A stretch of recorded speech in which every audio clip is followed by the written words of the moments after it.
balance. A Paradox dev balances things out. We got the weigh and scale here, the game all the way in the air, the new DLC crashing down into the floor, revealing the Shroud being flabbergasted, and the Paradox platypus, which is what the logo is, if you didn't know, shouting balance. Absolutely. I think I first noticed this when Overlord came out with the orbital rings and the busted vassals. I made a lot of videos for abusing the vassals. I think the biggest issue here is that it's not like it's a free update. They are selling these DLCs and then potentially nerfing it later on. There's many games that do that. Don't ask me how I know this. Clash Royale will release a paid evolution to a hero and then nerf it 2 months later, and it drives people mad because they pay money on it and then they nerf it. I don't think this is a Stellaris problem. I think this is just an industry problem. The new shiny thing needs to be cool, but it's going to break the rest of the game, as we can see by it being up. It does result in fun. Luckily, Stellaris is predominantly single player, so balance doesn't necessarily matter as much as a competitive game like Clash Royale. I don't know how they're going to address it. Let me know in the comments what you think, but power creep is definitely an issue with way more resources now compared to like a year or two ago with the kilo structures being introduced that can give you free resources without pops, the 4.0 update, and Biogenesis giving you insane ascension paths. Luckily, in terms of the ascension paths anyway, we are getting the Psionic DLC soon, which should put them all level. But again, Biogenesis is probably better than Machine Age except for Virtual. They just keep one-upping themselves. It's an interesting conversation. I don't know how they fix it. They might have to do an entire pass on the entire game and make sure the DLC is not massively OP compared. But they also want to sell DLC. They're a company at the end of the day, and we do get continued support. This game's been out for a very long time. It's really hard to balance. As long as the game's fun in my eyes, that's the main thing, and I have had a lot of fun with 4.0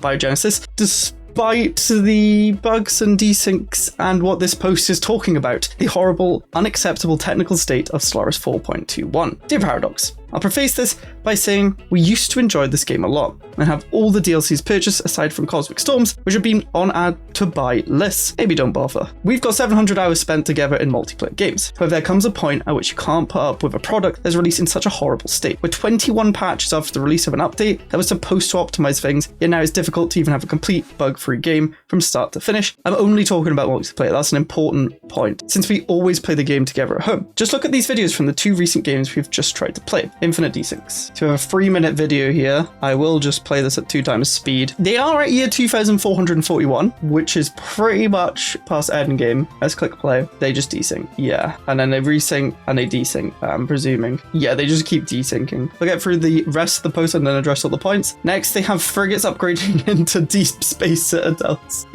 I've never heard of that before. What? So you have frigates. Yeah, they're in the fleet. Wait, what? They're in the fleet. That's funny. It's a bad bug, but that is funny. And these are just the last 2 games. This isn't COD where you can just jump from match to match a dozen times a day. You invest dozens of hours into a single map just to have it eventually ruined by yet another game-breaking bug. Get your act together. It's unbelievable how this industry is allowed to get away with such half-baked products without any repercussions. And this is the top upvoted post of the month. So let's address it. It's no secret, 4.0 was released in basically beta, maybe alpha state. I think the ideas the devs had were good, well-intentioned, but they just didn't have enough time to finish it, and they had everything set up to launch with it. Biogenesis was built on 4.0. They had to release 4.0. I think there's a lot of corporate things that get involved. I don't really know. Does that make it right? No.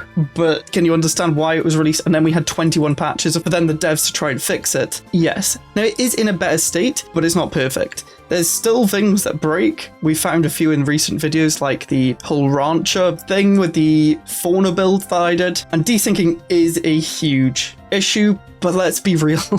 Unfortunately, again, it's not right. It has in pretty much all Paradox games. Now, there's a few key points to this constant desyncing game, which again, I completely get your frustration. You want to play these long games with your friends, but they are 241 years in, which is considered well past the endgame date of 200 years in. But again, Crisis might not spawn until 250 years in, so that's not really an excuse. But the later things go on, the worse the desyncs get, from my experience. Again, not an excuse. However, at least they got 204 years in. Now, another thing that's happening here is they are clicking the resync button, even though it's in a different language. That is the resync button, which doesn't always fix desyncs, as they can propagate through saves. When you get a desync, the best thing to usually do is to restart your games and reload the save. Now, this save could be absolutely destroyed now by desyncs, because the more it goes on, the worse it gets. But if I were them, I would try and rehost. But again, it could still be stuck. We can't actually see because they never reload the game. But yes, this is pushing Stellaris to its limits, especially in a new patch. But 3.14 also had these issues, which was the previous big patch that we were jumping from. And the frigates, yes, that's just funny. There's they need to fix that. That is very bugged. And I do agree. We can't just start a new game. You've played that probably for hours and you want to finish it. But even back in like 2.8, I believe, when I first started, we'd have games, me and my friends, where we'd spawn the L gate and it just caused a continuous desync and we had to scrap those games. Again, not correct, but it's not just 4.0 that had these issues. I wish they could fix them, but desyncs are going to happen. Luckily, the devs have shown that they've been patching as much as they can. They haven't just left it to die. However, a bit selfishly, I think if the launch was in a better state, the game would have more players and the company would benefit more, because literally most of the 4.0 videos, everyone said the game's a buggy mess. It's not a good look for new players coming in. We all love this game. We want it to spread to more people, but these launches is not great. However, less negativity. I think we can be optimistic about where this is heading. The amount of pops we've been spawning with broken builds has shown that the pop system can and does improve the game. Now it's just other random things, like there have been like memory leaks, the fleets are an issue, and I believe there's some weird unoptimized thing with the pops too, and graphical issues. If we can sort all these out, we might have the best version of Stellaris. But again, we've all spent money on DLCs and the game as well. Say you bought Necroids, when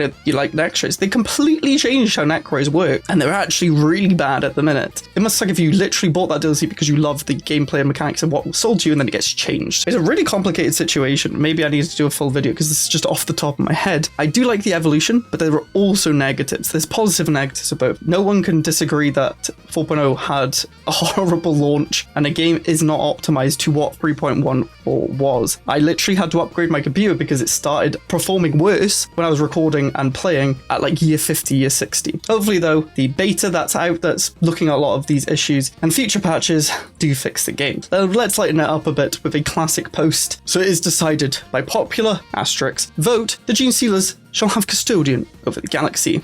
They are the Senate.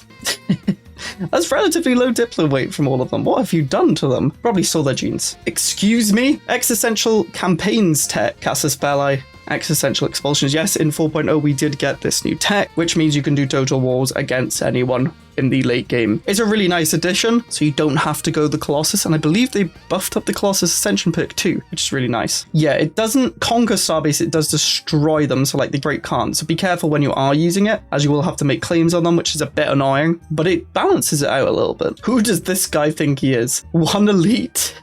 Just unemployed. They have no jobs for elite. They've just came over here looking for a job, none there. They're just gonna sit there. One of my pops thinks he's an elite, even though he has been unemployed for years. Yeah, average pops. You're not an elite, mate. Our Gaia world's based off Kashyyyk from Star Wars. As you can see here, we have a Gaia world picture and then Kashyyyk, which looks very, very similar. Besides the similarity in appearance in portrait mode, in Star Wars Legends, not sure if that is still common, advanced species terraformed Kashyyyk so that its orbit was perfectly circular and its axial tilt was set to 0, making the planet perfectly stable and have one season year-round without any extreme change. Whether or not it's based off Kashyyyk, I find it interesting how similar they are. Now, the top comments literally saying what I was about to say. The whole point of a Gaia world is you have ideal conditions for every species, because in game, mechanically, every species gets 100% habitability, and races from desert or ice worlds wouldn't like Kashyyyk planet-wide jungles very much. So probably not. Exactly. Now, I don't know how that works, like someone's asking, because how do you get every biome on a planet? But then, yeah, true. Is that not just like Earth? With hot, cold, dry, wet? Who knows? Let me know in the comments what you think. My Commonwealth of Man game has unique UNE, and they call me a phobe. The United Nations of Earth, but they're crisis aspirant. What? With the whole crisis thing in the background. I don't know how they've managed that. I guess because they have militarist. How have they got militarist? They're usually fanatic egalitarian, aren't they? Or is that the primitive who became an empire and then they became crisis aspirant? That's hilarious. I am the Senate. Diplomatically taking over the galaxy is so fun. I literally just became the leader of a federation, changed the federation laws to make the nation with the best economy leader. Then with the federation fleet, I got a major influence boost have built up over time, and now I am the only vote that matters in the Senate. Go up to my AI ally, who is the other council seat, which is an empire of similar size that founded the faction. The Galactic Republic is changing the council size to 1. Excellent.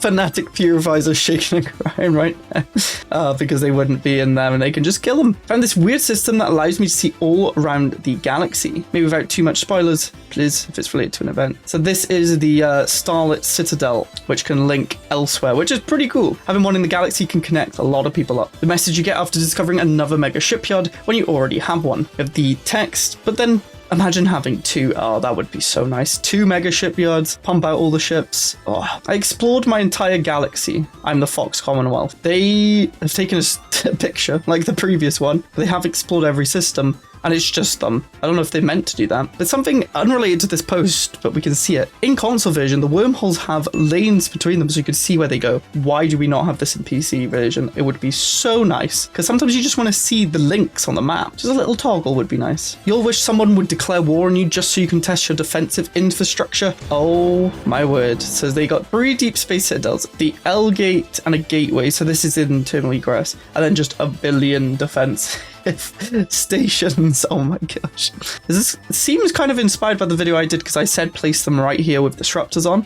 We can read more. 3 deep space citadels at the terminal egress L gate, each of which have 60 defense platforms equipped with nano missile launchers. These 3 deep space citadels have a fleet power of 1.5 million. Additionally, the system's starbase, not shown, is equipped with several ion cannons in order to deal with capital ships. So yeah, the nano missile launchers at close range will go burr. You will probably take a lot of damage though. Now, if you ever want to test out defensive stuff, I do have a video where I don't build ships and completely rely on it, but you can play the Necroid survival mod, which sends fleets at you and you have to survive for 70 years. It's such a good mod. The video is also on my channel. It's so good. Another chill solo run. Just them chilling, expanding, making the numbers go up. They're 156 years in. No fallen empires, no galactic community, just you, handful of primitives, and manifest destiny. Try 0 AI, but 5-time primitives so you get the advanced start. Something cool about doing this is you could practically become a fallen empire. So I know that a wolf with a dragon actually did something similar to this where they become a fallen empire and they're only allowed to expand into certain bits of land, and then they have to fight the crisis as the fallen empire to protect all the pre-FTLs. It's a really good video, highly recommend. Stellaritis, love or bomb? That's a nice fleet you have there. Hug or blow up the Xenos? Which one would you pick? I think I'm picking blow up the Xenos. Invading planets rework. It wouldn't be a post without someone suggesting that. So have some UI here. Got structures, an AA gun, which defense planetary structure reduces invading forces combat width. That's quite a cool building actually. Planetary shields, defensive planetary structure decreases structural and unit damage from orbital bombardment damage, which we already have. And you actually have a map here that could be cool actually, a map that you take. Because I'm quite against planetary rework, as long as it can automate the same way as before, because sometimes you don't want to mid-max it or deal with it. But if it just progresses through each stage, that could be cool. Okay, yeah, this just goes too complicated. They want to make it risk style. It will become a mini game, and the tiles have different structures and strengths and where the capital's based. Now, it does say the AI could play it, but I don't know. Like, do we need it more complicated? Is it part of the big game? I'd rather resources where the devs are spent improving the fleet combat, which is quite fun. Internal politics, better external politics like war deals and stuff like that. I'm fine with just landing on them or bombing them. I really don't care for more advanced invading. Stellaris should have YouTube demonetized. Now that the obligatory r/Stellaris questionable title bait is out of the way, I feel there is a bit of an issue with Liberation Wars, in that even if you manage to achieve a complete total victory over whichever xenophobic, authoritarian, whatever threat you're trying to expose, there's no real way to stop them from just immediately shifting ethos back to the ones you got rid of. Now yes, empires created by status quo Liberation Wars don't really have this problem, as their unique origin gives them a buff, but there really isn't anything like this for total victories, so I have a suggestion. Perhaps there could be some sort of vassalization type system after a liberation war where you could choose to invest resources in an empire to help them rebuild and also move closer to your ethics. Of course, you wouldn't be obligated complicated to do this, but I think it would be a good roleplay option for those of us who attempt to go on a galaxy-wide Democrat crusade. Is it redundant? Overpowered? Did I miss anything in the game? Let me know. I get what they mean. This is what I'm going back to with better diplomacy, internal politics, and warfare. We could do so much more with the game by, for example, creating proxy wars or funding empires that just died or were in a big war, gaining favor with them. Maybe they give you land if you help them get back some of the land. Like you could trade, like both of you go to war for some of their land back and you get some of theirs, or stuff like that. Just more options in the roleplay and diplomacy and stuff like that. Obviously, we could trade systems before, but then it got removed because it was too OP. We need a proper war score, kind of like EU4, where you can take their money. You could take, can you take tech? I don't know. Or take different bits of land depending on what you've taken. How do I stop pop growth? 982,000 pops. What have they done? The Lave will take them for you. True, that's a lot of tech. Enable population controls, true. Make them rebel. I want to know how this person had that much. Their R5 is just saying that. Oh, they're very, very, very modded. Silly posts then. They've probably just modded the pop growth or something. There's dark matter in Uranus, that's all. I've been blocked from the rest of the galaxy for 100 years. So they're blocked down here by... Oh, that is literally the only way out. That's hilarious. Yeah, they can't see anything. Honestly, people always think this is bad. This is so nice. You don't need to build a military. You can focus purely on science and resources. And once you get jump drives or gateway travel or L-gate or whatever, you will be able to get out of this eventually. You're going to be way stronger because you've not had war drag you down. It's a good start. One and only queen. Screw your Satana. Contingency, my one and only queen. Plushies. New portraits suck. Contingency's going mad. Nah, it's always Satana. Pov, you discovered that nanite ships do not have upkeep and they've just spammed over the cap. Yeah, this is the best thing about nanites. If you can get them going, they scale incredible in the late game because they have no upkeep. So if you go over naval cap, it doesn't matter. They're just really squishy, so you need to build a lot of them so you can just mow down the ships before they can fire at you. But nanites are good. Of course, the Oracle, who's 6,081, has substance abuse. It's a hard life living through that long. You just let him take some substances. This guy was destined to be president. President Bashful Scapegoat. If something goes wrong, I think this guy might be their scapegoat. Maybe. What the heck is this? Here's a neat trip, little arthropods. When you're feeling blue, insert an extremity of your choice into the nearest energy socket and it will tickle you ever so nicely. Try it out. It's refreshing. I've never seen that before. That's so brutal. Two-dimensional horrors in one system. Console is going a bit mad there. How did that happen? Thanks, Satana. And yes, this does exactly what you think it does. Let's see here. So they got 3 Beggar installations, reducing cost by 55%. Satana's Heart, minus 50% on Ascension. Then Collective Reasoning, minus 10%. So Ascending costs negative Unity. So I'm guessing Ascending is free and it gives you Unity. That is ridiculous. Yes, it does do that. Mother, I yearn for the gladiator bits. This silly little zoo pet with the nascent stage. Autism creature meme. Yeah, the nascent stage trait makes your pops helpless pre-FTL babies for 5 years. There's a hilarious side effect of allowing you to employ them as gladiator beasts. Peak Stellaris. It's important to note this is an actual in-game icon. Yeah, I also did this with the zoos and protected fauna.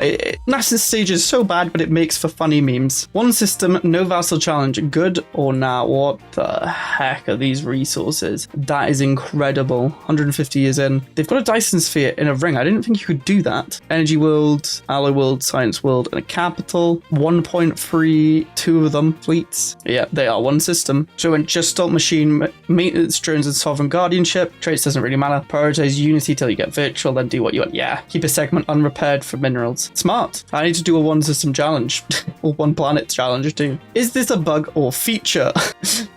What has happened here? It looks like the chosen cluster, but it's just stretched. This is completely vanilla. This is 1,000 stars, so that might have caused the issue with max empires, but nobody's really seen this before. That's just the galactic handle used for mating.